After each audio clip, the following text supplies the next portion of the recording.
Good morning guys. Another day, another reason to continue. Kape muna.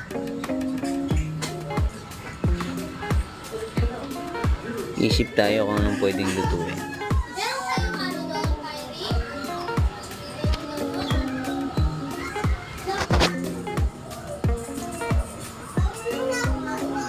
Dahil 200 lang ang pera ko, pansit kanto ang gagawin natin. Mabilisan lang guys.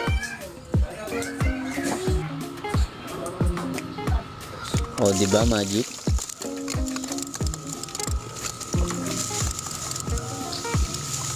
Para tayong splash dyan. Simple at murang pansit kanto lang niluluto natin guys. Kasi kulang tayo sa budget.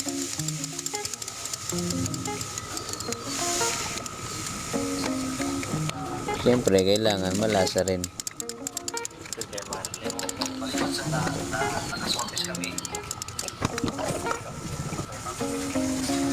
Oh, diba? Magic ulit. Puta. It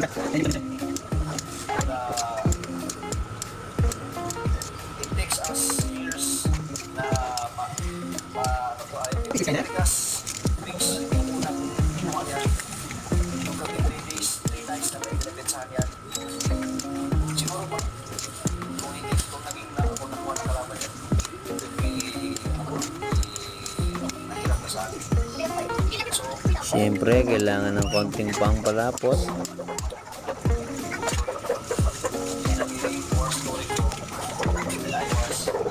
Konting halo-halo lang at ready na yan maya-maya.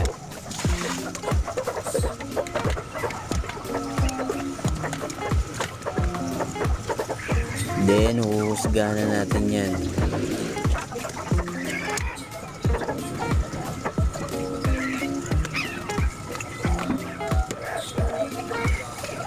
$200 mo kung 10 tao na yung ulam.